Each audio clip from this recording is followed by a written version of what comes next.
Welcome to the Medical Sales Accelerator Podcast. I'm Zed Williamson. And I'm Clark Wiederhold. This podcast exists to put scale to the value you get from those great one-to-one conversations, typically at conferences and sales meetings. Every single day matters, especially to the sick and the injured. And that's why we're speaking with our guest today, Navid Alipur, co-founder and managing partner at Analytics Ventures, a global venture studio providing end-to-end infrastructure to ideate, plan, form, launch, fund, and validate brand new ventures in artificial intelligence. Navid is also a co-founder in multiple AI-based companies, including CureMetrics and CureMatch. Navid, thank you so much for joining us today. Gentlemen, thank you so much for having me. I'm excited to be here. So Navid, you guys, your organizations are doing some extremely cool stuff in the digital health space, bringing really interesting technology to the med tech, to healthcare. There's this term I've come across, augmentative intelligence. I'm hoping you can explain what that means. No, I'd be happy to. So this is a new category within the American Medical Association where they grant CPT codes. And I'm excited to say that in this new category, CureMatch is the very first company in history to get this code. So we got this on January 1st. It was announced by the AMA. And it goes live July 1st. And in short, what augmentative intelligence does, it brings in artificial intelligence, and of course, it's in the news a lot these days. And we can talk about the different tools within the AI umbrella. Is it natural language processing? Is it machine learning? Is it KRR AI, which not as many people know about, which is what we touch on? And so it's anywhere where you're processing massive amounts of information that's beyond human cognition to then help predict, recommend, forecast, or detect anomalies, for example, that don't belong, and to help the doctors, not replace the doctors. We always say AI is not going to replace the doctor. The doctor using AI will replace the doctor that is not, to deliver better care for their patients and help extend life. So first of all, congratulations. It's pretty exciting to not only there be a new category, but also be the first company to have a CPT code in that category. Could you walk our audience through what CureMatch does so they have an understanding of why this code? Yeah, no, absolutely. And so we started the company with an amazing lady by the name of Dr. Rizal Kurzrock, Kurzrock for your listeners. If you look her up, you'll find a ton of content on her. She's a world-renowned oncologist, was at MD Anderson in the early 2010s before she came to San Diego to UCSD's Moores Cancer Center, where we met her. And what she was frankly doing was amazing for her own patients. In that was, taking their specific lab work from their next-gen sequencing panel. And to the layperson, I say that's like the 23andMe or the Ancestry.com of that patient-specific cancer. Taking that information, because no two cancers are ever the same molecularly, and then saying out of all the combinations of drugs, here's a recommended combination that will have the most efficacy. And so that's where we said, Dr. Kurzrock, this is amazing what you're doing for your patients. Let's marry your domain expertise as an oncologist with our AI expertise and operational expertise, and let's build a company and a platform that then can impact patients all over the world, not just patients that use one person can see. And so that was the genesis of CureMatch. And fast forward to earlier this year in 2023, where we got the CPT code because the American Medical Association found out about what we were doing about a year and a half ago, and highly encouraged us to apply for this because they know that the horse has left the stable, so to speak, that roughly 40% of cancer patients last year got some off-label drugs in combination with on-label drugs in their treatment of cancer. So that percentage isn't going to decrease. It's only going to increase. And that's where we come in to help recommend augmentate the intelligence, right, of what can work for that specific patient. And this makes sense because, and then correct me if I'm off base on this, but if a patient has colon cancer and 5 other patients also have colon cancer, that doesn't mean that the molecular structure of that cancer is the same. And so there may be on-label treatments because it's colon cancer but they actually aren't designed for that molecular structure. Is that correct? 100%, 100%. And that's where increasingly oncologists are saying that cancer should not be identified by the organ it's found in, breast, lung, stomach, liver, but by the molecular makeup of it. And that's where I may have mentioned when we talked earlier that, you know, Merck's Keytruda drug, which is a great drug, was initially developed for lung cancer. Well, we started seeing it pop up a few years ago in our reports for different cancers, because a cancer could be found in the stomach or liver that molecularly is similar to that cancer found in the lung that Keytruda was initially meant for. And so now it's off-label use for other cancers. Of course, the goal is to have off-label drugs become on-label and get that FDA clearance so that there's reimbursement for it, so doctors can give that treatment. And that's where, of course, you know, the law is always behind technology. It always will be in any industry. But that's where every day matters. So it really matters for you guys to get out there, because this is what, like, I get excited, but I also get driven nuts, because there are patients all across the country, and their options for whatever treatment, for whatever they're dealing with, are not because it's the best option. It's because it's what is given to them as an option by their local treating physician or surgeon. Very frustrating for us as well. And for me personally, my wife is a 21-year cancer survivor, Hodgkin's lymphoma, and she had chemo and radiation, and knock on wood, she's cancer-free still. But what's frustrating too, I'll share two anecdotes. One, increasingly there are patients coming to the US internationally because it's big money, right? Just like universities go cater to students from China and elsewhere because they pay cash price instead of getting student loans. Hospitals are going, MD Anderson, hospitals in Florida catering to Latin America, hospitals on the West Coast catering to the patients from Asia, because they pay cash. And so they pay cash to the oncologist, cash to the hospital, to for the drug. So they get the cash price for Pfizer's drug, AstraZeneca's drug, you know, Merck's drug. With the oncologists will charge a margin. That's another conversation, right? That oncologists do make a profit in the US off treatments given. That's not this case in most of the world.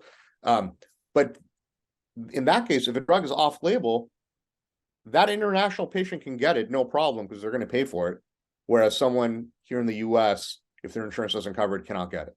So that's frustrating, right? In that regard. The second anecdote I'll share is, and that we're also big advocates for, get a second opinion. Whatever your ailment is, whether it's back surgery, a cancer treatment, heart disease, or, you know, heart surgery, whatever it is, get a second opinion. You know, we had a woman we came across who had breast cancer back east at an esteemed institution. Oncologist said, we're going to do surgery and then radiation. She went and got a second opinion from another oncologist who said, surgery, yes. Radiation, absolutely not. You don't need it. We caught this early enough. Let's put that in our back pocket. God forbid it comes back. Radiation has other issues, right? My wife got radiation, and you know, here 20 years later, it causes calcification in the arteries and issues with the heart, right? And so if you don't have to get it, don't get it. She goes to that first doctor and he goes, nope. If you want me to treat you, you do what I say. We're doing both. Now, most people would have stopped right there. Most people wouldn't have even got that second opinion. But she had the wherewithal to go get a third opinion now from a doctor from that first institution that then agreed with the second doctor and said, I'll treat you. I agree with the second doctor. We're just going to do surgery. So I share those two stories, not to go down, you know, further rabbit holes, but it's a frustration within our healthcare system, right? That the patient from Latin America or Asia or Europe or the Middle East can come here and pay cash and get a lower price for everything and get treatment that someone in the US cannot get.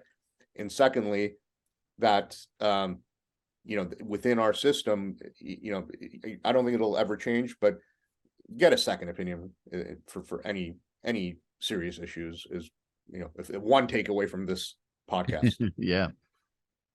They're called opinions for a reason. That's right. Everyone's got one. Extremely validated, well-intentioned opinions, but they're still just opinions.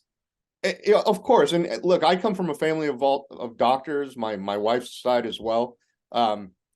Doctors are human. And I have the utmost respect for the profession. 100%. Doctors are human. and they could be incredibly wonderful cardiologists, radiologists, oncologists, but they are human. And that's where one, get a second opinion before any serious treatment or surgery, and two, and that's where our Cure Metrics technology, we can talk about it as you guys want, comes in, is that our AI doesn't replace the radiologist. It is a tool they can use to see more mammograms and to triage and say, this batch, nothing suspicious, look at it when you have time, because by law, they have to look at all of them. This other batch, anomalies detected, get to these women ASAP, get to these mammograms immediately. And so that simple workflow tool is going to help the radiologist. We're not replacing them. It's interesting. I was having a conversation with a good friend of mine who's a radiologist not too terribly long ago. And I was asking him, how is the specialty embracing the technology that is coming into healthcare? And I think it's going to do a lot of really good things. And he said, we were speaking specifically about artificial intelligence and the ability to read and make, augment with some decisions. He said the specialty is actually embracing it, at least at a high level, because they feel like it can help drive scale as well as some redundancies in thought process. So it was I was encouraged by that. Because also often people can feel like there's a turf war on, in like what people do. So I know, I think that's spot on. And look, there's always going to be people that are resistant to change, right? When, the automobile was invented, people said, well, what's going to happen to the people that take care of the horses and the horse buggies, and they're going to lose their jobs. And they did, but look at all the jobs that were created because of the automobile, right? And also another note is technology is not good or evil, right? Look at how many people have lost their lives or been maimed because of a car. But it's also brought incredible benefit to society. And AI is the same within healthcare and outside of healthcare. It is a tool, and it will be used for good, and it will be used for bad. And our job as a society and as a country is to mitigate the bad actors and try to stop that. But it's just a tool. It's how is it used that's important. I mean, even as something as simple as the cell phone, right? It does wonders for the world every single day in a lot of good aspects. But drug dealers still use cell phones and whatever else you want to actually say, right? That's just like the common use. But holy smokes, man, it's all about the intention. It feels like what you guys are building is going to allow a level of decision making and access to the idea, the drug combinations that somebody might have at the premier, let's say cancer treatment centers around the country, but they'll be able to have that when it's implemented at, say, regional hospitals and healthcare systems. Am I off? No. That's exactly accurate. And the fact is 80% of cancer patients are at community hospitals. They're not at Mayo, MD Anderson, Moores, Johns Hopkins. These are great institutions, but 80% of cancer patients are not at these institutions. And so that's where what we're bringing is democratizing the technology to bring that level of care down to the community hospitals, so that also the patient that lives in Vernon, Texas, doesn't have to go down to Houston, which is a huge financial burden on the families and the disruption that causes, and also the community hospital. At the end of the day, they lose that revenue stream. And sad to say, but you got to follow the money. Who's going to make money or save money? And if you can help the community hospitals take care of more patients in their own community, that benefits the patient, their families, their mental health, their financial health, and the hospitals maintain that revenue stream, which, as we also know, a lot of community hospitals are in a pretty bad place financially. So I feel like it hits two birds with one stone, what we do. I know we touched on Cure Match, and it's this new category, new CPT code. You mentioned Cure Metrics. I would like you to walk the audience through what that specific company does, because you're using AI, but it's in a different space. Absolutely would love to. And that also will bring me to talk about the different AI tools, right? So at Cure Match, we use what's called knowledge representation and reasoning AI, or KRR AI for short, if your listeners are going to look that up. And the premise behind that is similar to GPS technology. If I was with you guys right now and we were in New Orleans and we were going to map how to get to Baton Rouge, we don't get the same directions because traffic patterns are always changing, right? So that's on machine learning. That's the KRR AI built into the engine. And it's similar with cancer in that, Dr. Kurzrock's Canadian by birth. So she'll say cancer is like a snowflake. No two snowflakes ever look the same. And so no two cancers molecularly are the same. So you can't use machine learning because the whole premise behind machine learning is feed like-kind data to train it to detect this is breast cancer, this is not, or down to, this is a dog, this is a cat, this is a Chihuahua, this is a German Shepherd, right? That's machine learning. The more data, the better, and you train it on a static image or static data. So CureMatch is KRR AI. CureMetrics uses machine learning, where we've now trained our algorithm on millions of mammograms from a heterogeneous data set. So the benefit of the US having a diverse population is we're training it on mammograms from all women of all different ethnicities and backgrounds, but we also get mammograms from South America and Asia and Europe and the Middle East. And so we train the algorithm to detect breast cancer and heart disease from the same mammogram. And that's what we do that no one else does, in that we detect and score what's called the breast arterial calcification in the arteries. And by detecting that earlier, we can then help drive that woman to go see a cardiologist, do an EKG, do a stress test, do a lipid panel, and get on a statin, right? If you just get on a statin, man or woman, you reduce the risk of a cardiac event by 50 to 60%. But the issue is, us men, as we get older, we have symptoms. We have chest pain, we have shortness of breath. You go to the doctor, they tell you you eat horrible and you don't exercise and you need to do that and get you on a statin, right? And hopefully no other surgery is needed, but at least you're doing something, right? Whereas with women, it's called the silent killer because that first heart attack is the last heart attack and they were completely asymptomatic. No chest pain, no shortness of breath. So if we can detect from a 42-year-old woman going in for her first mammogram, let's say, and she doesn't have to be a triathlete, but she could be in reasonably good shape, doesn't have any known breast cancer history or heart disease history, and we can detect and score that calcification. Now at 42, completely asymptomatic, she is a cardiologist. She's going in every year. She's aware of this. She's on medications. And now you've just delayed or eliminated a cardiac event at 48, at 52, at 58. Whereas if that happens, oftentimes it's the first and last one. And now even if it's not, they recover, they're behind the 8 ball by 10, 15 years. And just so I understand, we're not talking about a new scan. We're not talking about a new device. You're looking at existing data through a different lens. Oh, I'm so glad that you emphasize that, and that it's no extra discomfort, not an extra procedure. It's the same mammogram. It's a 2-for-1, no extra radiation. We're 100% cloud-based. We're on Amazon's cloud, so we can, if the mammogram was from last year, 2 years ago, we can retrospectively look at that mammogram and say, hey, you're a walking heart attack, right? And you need to go do an EKG stress test, etc. So that's what's, and we didn't, there's been academic papers on this around calcification in the arteries, and we all develop it, men and women, some faster than others, with whether it's genetic or lifestyle reasons. But the fact is, the mammogram is an existing procedure. Yeah. So women have that benefit that us men don't have, in that they do go in for this protocol after a certain age. So let's get extra value out of it for them. Who is your market for this right now? Like who is actually using, and who are you selling to? So good question. So while we are software, we are considered a diagnostic by the FDA. So you have to legally have the FDA clearance. On the breast cancer side, we got our first FDA clearance in 2019, and it was for our CM triage product, the one that says, this batch suspicious, this one not.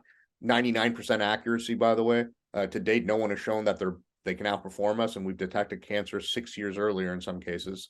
And so we have clearance on that, and we're agnostic again, whether the imaging center or hospital is using a Hologic machine or a GE machine or any other PACS, as they call it, right? The hardware. So our software sits on top of that.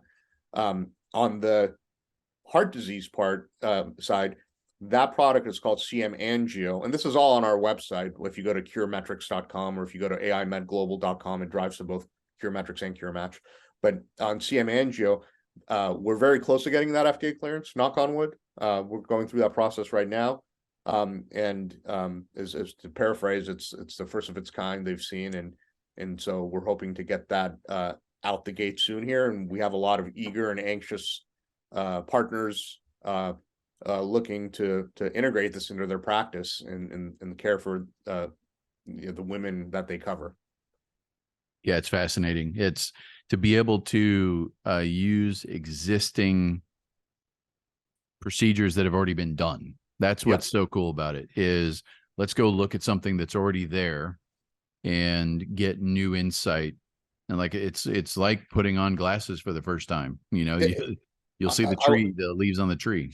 I love that analogy. I'm gonna take that one, but I'll credit it back to you guys. But and for the men listening, by the way, so we can go as men into a imaging center and get a CT scan, right? I can go to San Diego Imaging here 20 minutes away from me, and I can do that. And it used to be $1,000 and now it's $100. It's out of pocket, but I can go do that. But you're not going to do that every year. In the radiation from it, it's just not a procedure you're going to do every year. I do recommend it for those men that are concerned or have heart disease in the family, by the way. But for women, you're going in for that mammogram every year after a certain age. You might as well get an extra benefit out of it. And what's interesting is even with breast cancer, about 50% of women in the US that should be getting a mammogram every year are not, whether they don't want to go, it's not comfortable, right? They don't want to go through the process. They put their head in the sand, out of sight, out of mind. They don't have breast cancer history in the family. They're not afraid. But if you talk about heart disease, that puts the fear of God in more women that, hey, you know what? I am going to go do this now because I'll get a double benefit. And so we are going to help, I think, drive more women to get mammograms that will also then detect breast cancer earlier in them as well.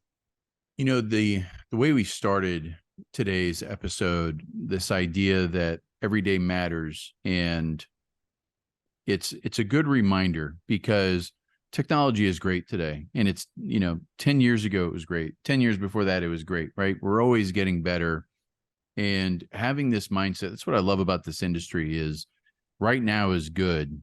There's probably something cool coming around the corner, but it's that speed at which we move things through that's so important.